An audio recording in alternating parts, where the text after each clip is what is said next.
اس بات سے کسی کو انکار نہیں کہ پاکستان نے امریکی مفاد کے لیے دلیرانہ قدم اٹھائے اور مبصرین کے مطابق ISI کی مدد ہی تھی کہ امریکہ نے روس کو شکست دی۔ The U-2 operation in 1958. 1958 کا U-2 آپریشن، جس میں پاکستان دنیا کی سب سے بڑی آرمی سوویت یونین کا مقابلہ کر رہا تھا اور یہ امریکہ کو انٹیلیجنس فراہم کرنے کے لیے کیا جا رہا تھا۔ 6937 کمیونیکیشنز گروپ U-2s کو پشاور سے اڑا رہا تھا۔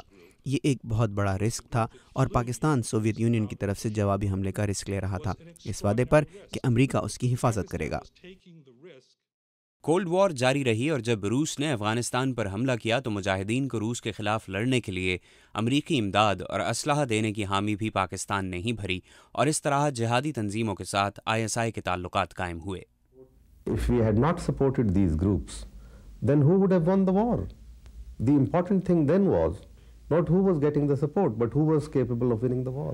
The ISI encouraged the Mujahideen not only ISI نے مجاہدین کو روس کی 40th ریڈ آرمی کے ساتھ نہ صرف افغانستان میں لڑنے کے لیے تیار کیا، بلکہ جنگ کو سوویت سینٹرل ایشیا میں لے گئے تاکہ ان کی بیسس پر حملہ کیا جا سکے۔ یہ جگہیں آج ترکمانستان اور ازبکستان ہیں۔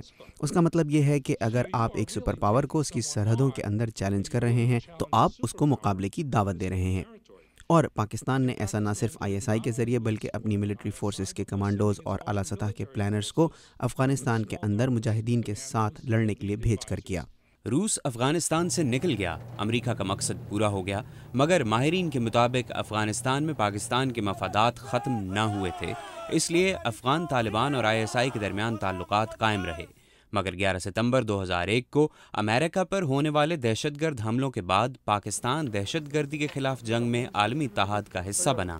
اس کے باوجود پاکستان پر طالبان کی حمایت کے الزامات لگتے رہے ہیں، اور اب تو امریکی میڈیا میں یہاں تک کہا جاتا ہے کہ ISI حکومت کے کنٹرول میں نہیں بلکہ اس کا اپنا ایک ایجنڈا ہے۔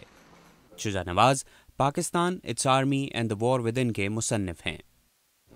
میری رائے میں بالکل غلط بیان ہے یہ، اس لیے کہ ISI کا بجٹ، ISI کا کنٹرول پاکستان کی حکومت کے ہاتھ میں ہے، اور یہ کبھی ہو نہیں سکتا کہ ISI کوئی ایسے اقدام کرے جو کہ پاکستان کی حکومت نے اپروو نہ کیا ہو۔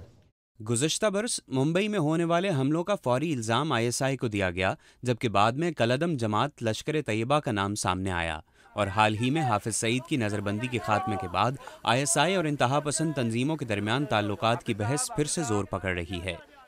پاکستان طالبان کے خلاف تو جنگ لڑ رہا ہے، لیکن ابھی جنگ لشکر طیبہ کے خلاف بھی جاری ہے، اس لیے یہ سمجھنا کہ کسی طرح سے وہ لشکر طیبہ کو پروٹیکٹ کر رہے ہیں یہ غلط ہوگا۔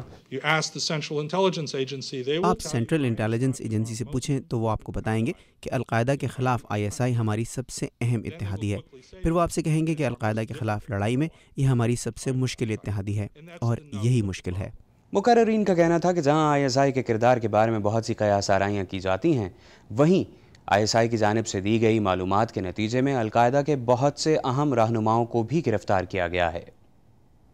محمد عاطف، اردو VOA، واشنگٹن۔